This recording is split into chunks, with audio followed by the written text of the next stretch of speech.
Okay, Tyson, we're live. All right, thank you for coming to our talk, A Trusted Teammate, Helping AI to Help You. I had to come up with a clever title, but if you wanted to think about like a simpler title for this talk, it's about managing AI agents. And basically, what we're going to cover today is what are AI agents?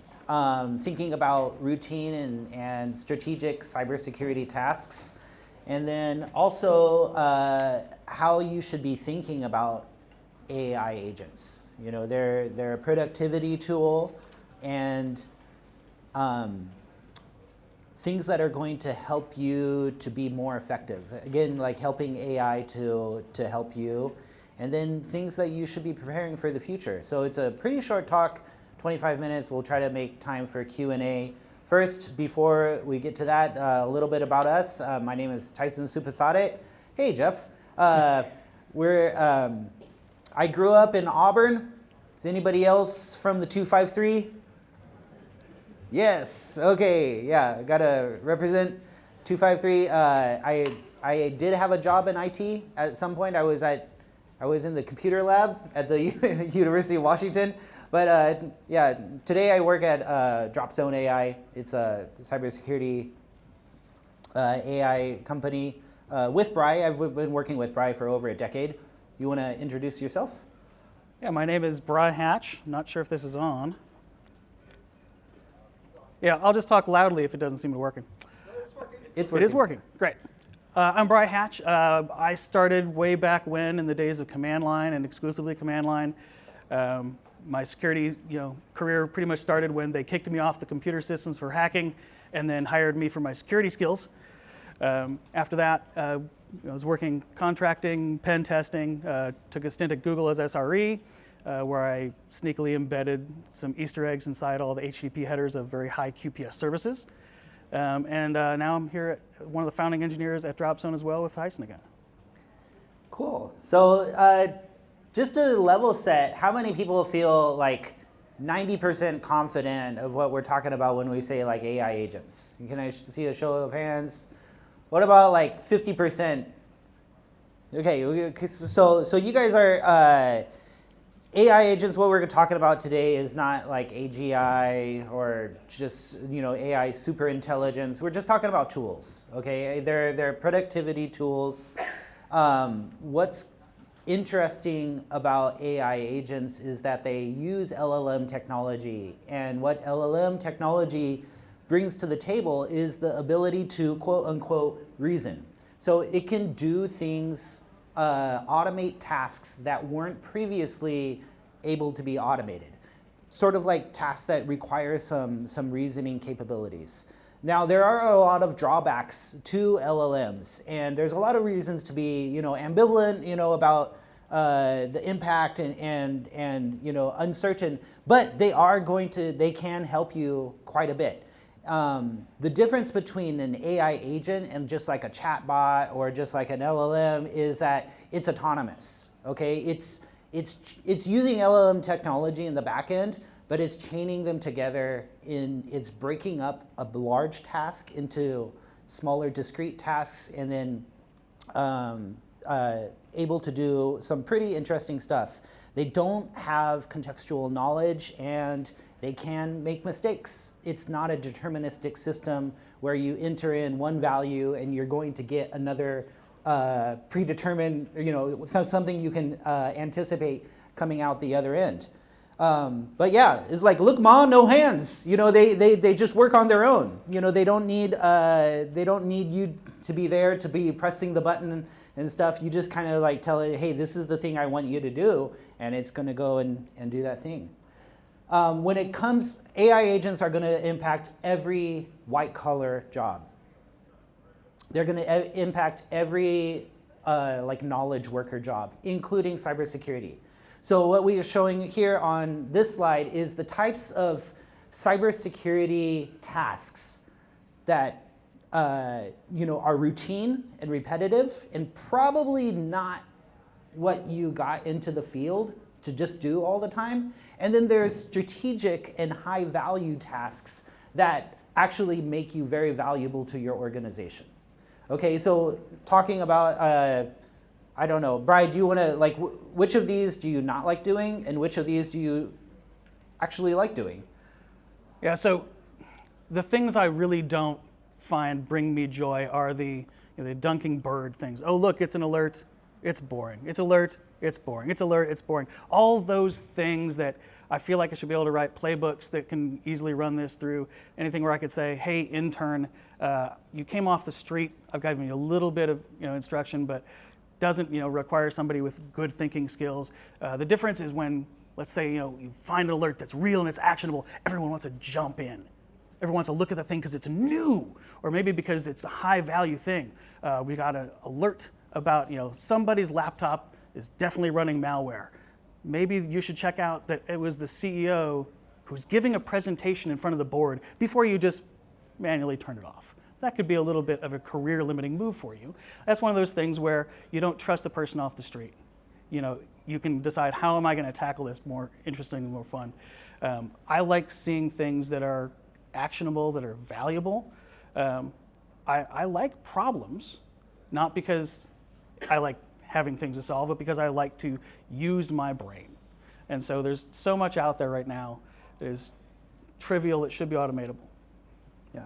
So yeah, we can look at this list, updating user accounts, testing, deploying, validating patches, monitoring for vulnerabilities. All of these things are kind of like routine, and after a while, it gets very repetitive. Fatigue can start to come in. But on the other hand, the things that are strategic, the things that are more proactive security, the things that are actually helping your improve your security posture rather than just reactive and firefighting, these things are actually turns out to be the less automatable things that AI is not as well suited for, which is great. You should ideally, it's going to free you to be able to do more high value tasks. Also, this AI agents are, we've seen this movie again. You want to talk a little bit about automation? Yeah, so Tyson asked me to give an example of something I've done in the past, and I'll warn you right now, this is an example of what you shouldn't do, right? We've all kind of been there before. You've probably heard of Larry Wall, creator of Perl. One of his big things was that good programmers have 3 different characteristics: hubris, laziness, and impatience. I want to get stuff done fast. I want to get stuff done lazily.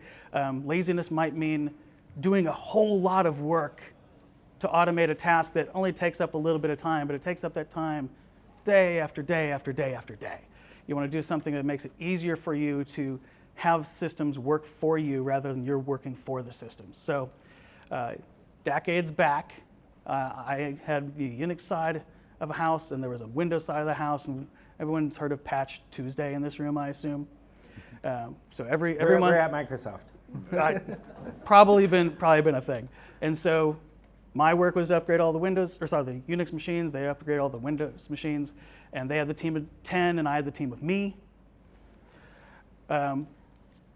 While I thought it might be just convenient to say, let's just upgrade them every Tuesday at 12 o'clock in cron, that would be great. That'd be awesome, unless we decide that we're actually going to do it on Wednesday that week, and then I have to quickly go and update the cron jobs. So I would sit down the same as everybody else. And I would go and I would log into the machines, and I would run apt update, yum update. I would do all the standard stuff. And then I would automate a little bit with SSH. But there were some of these machines, literally, I would have to dial up modem, I kid you not, in order to be able to get in these things, behind multiple layers of firewall. So I wanted some sort of RPC mechanism to trigger these on demand. What's the most logical idea if you don't have direct TCP connectivity? If you said DNS, that's the wrong answer, and that's what I did.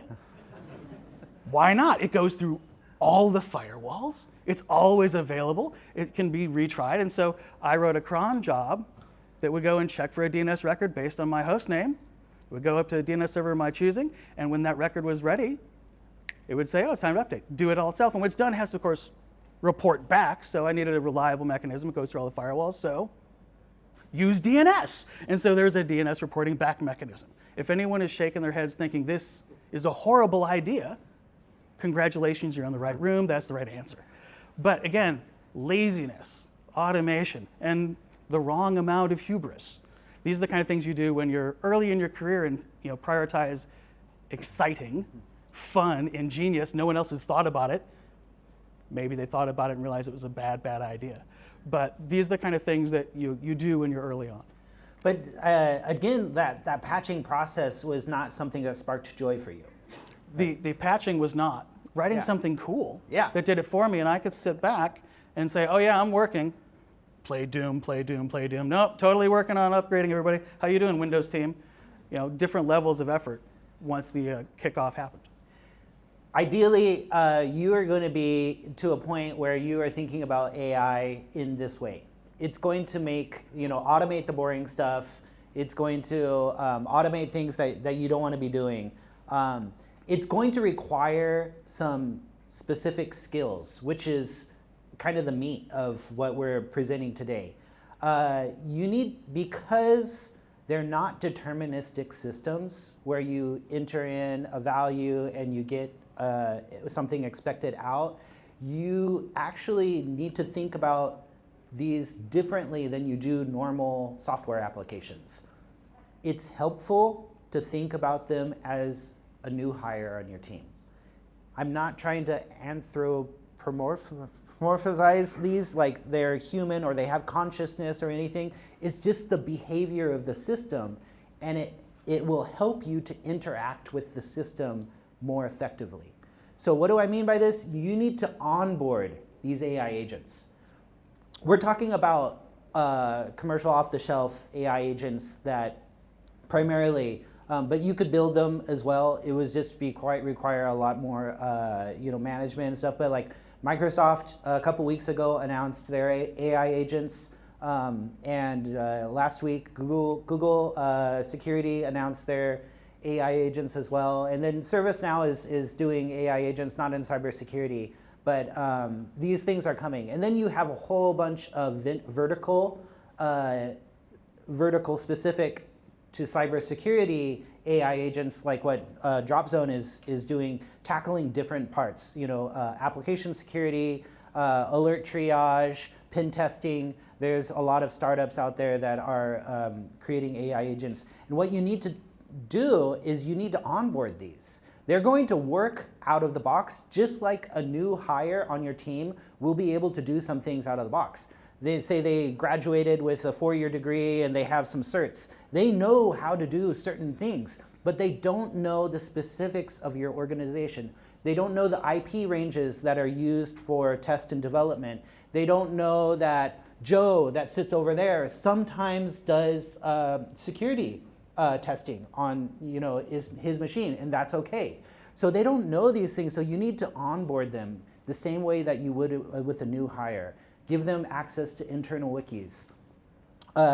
Give them any documentation that you have, run books or workbooks that you give to your human security engineers. And then besides onboarding, you need to continually work with them, giving them on-the-job feedback. So it's a different way of thinking about interacting with the software systems. There's a term called human-in-the-loop design. When you're working with an AI or an agentic system, you need to be looking for these 4 attributes that I think you could classify under human-in-the-loop design. First, it needs to be able to give you a trust but verify approach so that it should show its work, and you can, when you need to, you go in and you verify, you can follow its reasoning. Okay, you came to this conclusion. What questions did you ask, and what were the findings? What evidence did you have, which is the next part, is the evidence locker. You need to be able to see the raw, like JSON query or result that came back from the query that it ran.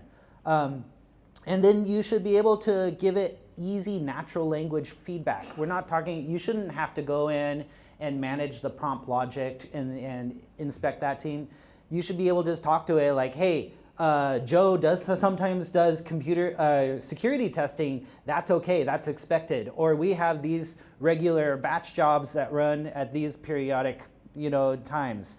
That should be part of the design of the AI agent. And then lastly, this is really important. Remember, we talked about that one of the drawbacks of AI is it just doesn't know the things that it doesn't know. If it's not included in its training data set, you can't blame it. So that's what retrieval augmented generation is for. It should have a local data store where you can add contextual details. And if you think about this, it sounds like we're talking about something new. But this is what you do every time you have a new hire, you have an intern, a coworker, perhaps you're a manager, perhaps you're just a coworker with these peers. What is the first thing they do is they say, what is system 12783? No idea. Do I have to worry about this network compared to this network? And there's instructional learning, there's institutional knowledge that you bring to these people. When you're doing code reviews, that is the whole same thing as training. Well, there are 25 different ways that we could do this particular thing in Ansible, in Python, whatever. This is how we do it here. Let's make sure we all do our things the same way. It's the same process teaching the AI agents as it is teaching your coworkers. And when you do that well, everyone works similarly and together. And then there are fewer surprises, fewer unexpected situations. That is what you do for every human. And we're just suggesting you think about that also for the AI agents you're going to be bringing in. Yeah. So human in the loop design, it's going to be something that you're going to hear more. AI is not, it's replacing tasks. If your job is only doing those tasks, yeah, your job might be at risk. That's why you need to shift and focus to those strategic high value tasks. But AI also needs to be managed. So it's not just like AI just runs on autopilot and it's going to work just great just by itself without any human review or management. You are still going to be very important. Humans need to be the arbiters of good and bad output from the AI systems. What your future resume will look like. This is actually going to impact your resume. You need to be thinking about, okay, showing or measuring how you improved the accuracy and performance of the AI systems. You should be able to say, okay, it got like 95% of the cases correct out of the box, and I got it up to 98%, for example. You need to take credit for the results of the AI agents that you are responsible for. That is, and so what I am proposing, I hope that this is not being pedantic, but we always talk about ourselves as users of software, and I think with AI agents, we are no longer users. We are now like reviewers and managers of the software. Because a user uses a tool to do the work, but now you're not doing the work. You're reviewing the work that the AI agent has done. So it's a shift in mindset. Again, I want to come back to like the routine and repetitive and strategic and high value tasks. Pick the ones that are on the right side, right? Those are the ones that you should be like advocating, like I need to spend more time on this. If we are going to bring this AI agent technology into our organization and integrate it into our processes, that means I need to be able to spend less time on the left side stuff, and I need to be able to spend more time on the right side stuff. So the final steps, things to take away, study examples. Like I mentioned, 2 weeks ago, Microsoft made an AI agent for cybersecurity announcement. Google did as well.